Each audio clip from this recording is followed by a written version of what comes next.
일본의 거장 구로사와 아키라 감독의 7인의 사무라이는 러닝타임만 3시간 30분인데요. 영국 BBC가 뽑은 역대 최고의 비영어권 영화에 당당히 1위를 차지한 작품입니다. 이 영화가 대단한 건 이후 수많은 영화들에 지대한 영향력을 끼쳤다는 점입니다. 팀을 이뤄서 악당과 맞서 싸운다는 설정이 제대로 된 최초의 영화라고 평가받습니다. 7인의 사무라이처럼 안 어울리지만 뭔가 케미도 있는 팀원들이 무엇인가를 지켜낸다는 설정은 오늘날 수많은 히어로물들과 일본 애니메이션 산업의 엄청난 모티브가 되었습니다. 세계관이 다를 뿐 영화와 비슷한 설정이 많다는 건 부정할 수 없는 사실입니다. 드래곤볼 이후도 명작이라 불리우는 여러 애니메이션에 어울리지 않는 인물들이 팀으로 활동하며 목표를 향해 가는 식의 서사들은 여러 창작물들에 굳어버렸습니다. 앞서 말했듯이 7인의 사무라이처럼 외부로부터의 위협에 마을을 지킨다는 설정은 계속 쏟아져 나왔습니다.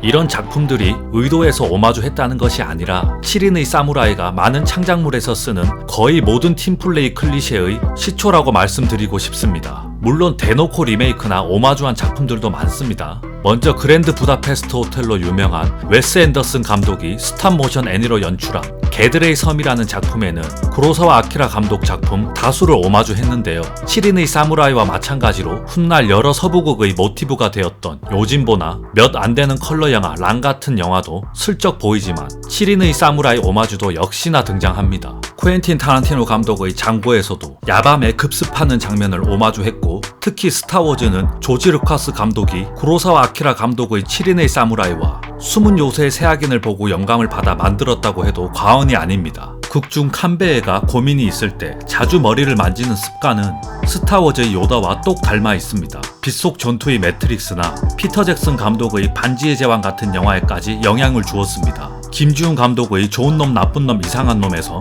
비오는 야시장 전투 또한 7인의 사무라이 후반 전투와 닮은 장면이 나옵니다. 3D 애니메이션 벅스라이프는 제작사에서 7인의 사무라이를 보고 모티브로 만든 작품이다. 처음부터 밝혔고 심지어 대부분의 등장인물까지 완전히 똑같습니다. 가장 핵심적인 리메이크 작품으로는 역시나 존 스터지스 감독의 황야의 7인입니다. 도적대가 수확한 양식을 빼앗아 가자 마을에서 7명의 총잡이를 구하러 읍내로 나온다는 내용까지 같습니다. 그 황야의 7인을 다시 리메이크해 이병헌 형님이 큐조 역으로 나오는 매그니피센트 세븐으로 재탄생되기도 했습니다. 일본에서는 애니메이션으로도 만들어졌죠.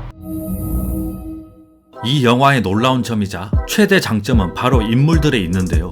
영화적으로 봤을 때는 전에 없었던 개성이나 입체감 혹은 과한 성격을 장착함으로 7인의 사무라이는 현실의 범주에서 많이 벗어난 엔터테인먼트의 느낌적인 인물들을 창조해낸 기념비적인 작품이라 할 수 있겠습니다. 깨방정을 떨며 무식하고 제멋대로이지만 결코 미워할 수 없는 인물, 팀의 중심이자 위기 때 팀을 구하며 냉철한 판단과 인자한 성격, 말수가 없으며 나름 최고가 되기 위한 열망이 있는 운둔형 고수, 마음이 따뜻하며 낙천적인 성격 때문에 늘 관객에게 사랑받는 인물 등 슬램덩크는 단순 예로 든 거지만 일본 애니메이션이나 영화 속에는 이런 엇비슷한 인물들이 정말 많은 건 사실입니다. 이런 극단적이고 조금은 비현실적인 성격을 만들어낸 클리셰까지 원조인 거죠. 개성 강한 다른 인물들을 어셈블시켜 나름 국중 유닛들 케미도 돋보이게 만듭니다. 아내가 납치당했던 리키치와 헤이아치의 케미라든지 큐조를 동경하게 되는 카츠시로와 둘 사이의 케미, 늘 함께 전략을 고민하던 칸베에와 고로베의 케미, 특히 요에이와 키쿠치오의 케미는 가슴이 뭉클합니다. 모든 인물들을 허투루 쓰지 않으며 영화의 주제에 자연스럽게 다들 녹아들어 있습니다.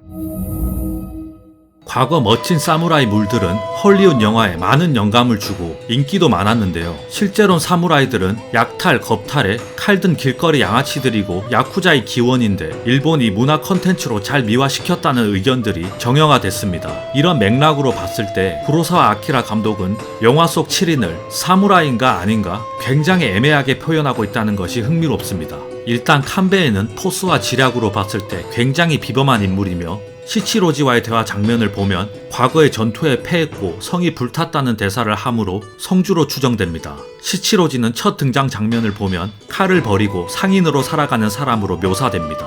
유일한 10대인 카츠시로는 당연히 아직 사무라이가 되지도 않은 경험 없는 인물이고, 키쿠치오는 사무라이가 아닌 농부의 자식이자 오히려 사무라이들에게 당한 복수심이나 트라우마가 있는 인물입니다. 큐조는 사무라이 주업인 귀족 경호나 전국시대의 용병이 아닌 도장 깨기를 하는 검술의 달인이자 방랑자처럼 표현합니다. 팀에 합류할 때 큐조만 왜 합류했는지 명확한 이유가 안 나오는데 정말 본인 검술의 한계를 시험하고자 하는 그냥 수련을 목적으로 하는 인물의 향기가 많이 납니다. 그 자체가 합류의 근거인 거죠. 가장 모호한 인물이 출처가 불명한 고로베와 헤이아치인데 실제 역사처럼 주군을 잃고 거리를 방황하는 배고픈 사무라이일 수도 있습니다. 신기한 건 어쩌면 가장 사무라이일 수도 있는 이 두 사람은 타 인물들에 비해 비중이 적고 심지어 제일 먼저 죽습니다. 즉 제대로 된 사무라이들이 등장해 사무라이로서 명예를 지키고 막 간지 뿜뿜 나고 실패 시 막 할복하고 그런 사무라이 영화들과는 사뭇 다릅니다. 그들은 지켜야 될 대상이 귀족이나 주군이 아닌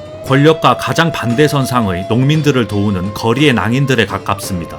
영화는 농민도 사무라이도 썩 좋게 그리지 않는데요. 만조 집에서 다수의 사무라이 갑옷이 나오는데 감독은 키쿠치오의 입을 빌려 말합니다. 농부들은 인색하고 교활한 살인자들이다. 까기 시작하다가 사무라이들이 농부들을 약탈하고 여자를 겁탈하고 중노동을 시켜 농부들이 그렇게 변했다. 뭐 정당방위라는 거죠. 슬쩍 자신이 농부로서 어린 시절 겪어왔던 트라우마를 말하는 장면입니다. 사무라이를 죽인 교활한 농부들도 농민을 못살게 굴었던 사무라이들도 묶어서 모두 까기를 시전합니다. 그리고 농부들은 먹을 걸 잔뜩 숨기고 있다 말하는데 후반 숨겨왔던 맛있는 안주와 술을 내오며 정말 교활한 게 맞구나 생각들게 만들다가 후반 평화가 찾아오니 신호가 돌변해 카츠시로를 쌩까는 장면으로 종지부를 찍습니다. 만조가 사무라이들의 딸이 어떻게 될까봐 남장을 시키는 설정이나 리키치의 아내가 도적들에게 잡혀간 설정들로 만조의 눈에는 사무라이나 도적이나 부녀자를 겁탈하는 쓰레기들로 비춰지는 건 매한가지입니다. 엔딩씬도 무척이나 허무해 남은 세 사람을 영웅화시키지 않습니다.